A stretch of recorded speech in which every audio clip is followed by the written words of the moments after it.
Kabupaten Tabanan terus menggencarkan pelaksanaan vaksinasi COVID-19. Hingga kini 100% capaian vaksinasi telah dicatatkan Kabupaten Tabanan. Kini Pemkab Tabanan telah memasuki tahap ketiga, yakni vaksinasi booster khusus untuk tenaga kesehatan. Bupati Tabanan Iko Manggede Sanjaya ketika meninjau pelaksanaan vaksinasi pelajar SMPN 4 Pupuan Tabanan mengatakan pelaksanaan vaksinasi di Kabupaten Tabanan sangat menggembirakan karena tercatat 100% target vaksinasi telah tercapai.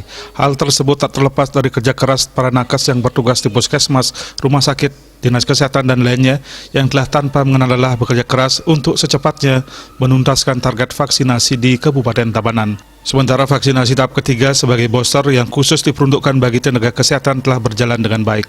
Bupati Iko Manggede Sanjaya dalam kesempatan tersebut tetap menekankan kepada masyarakatnya agar tetap disiplin mematuhi protokol kesehatan meskipun telah divaksinasi.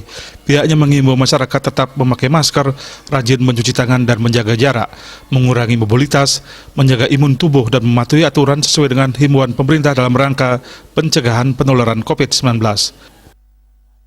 Tadi saya sampaikan kenapa perlu vaksinasi. Karena vaksinasi ini adalah salah satu menjaga kekebalan tubuh kita.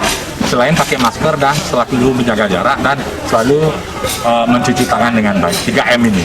Maka dari itu vaksin ini wajib. Kalau saya tidak salah, Tabanan termasuk sangat berprestasi di bidang vaksinasi.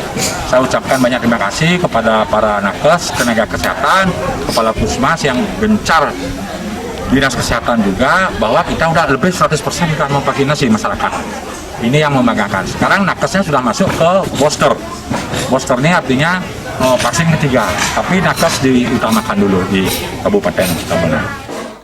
Bupati Tabanan juga memberikan bantuan sembako bagi setiap kakak yang menjalani isolasi mandiri isoman. Tujuannya adalah memberikan dukungan mental agar mereka bisa nyaman dan tenang dalam menjalani proses isoman. Ria Sebeli TV.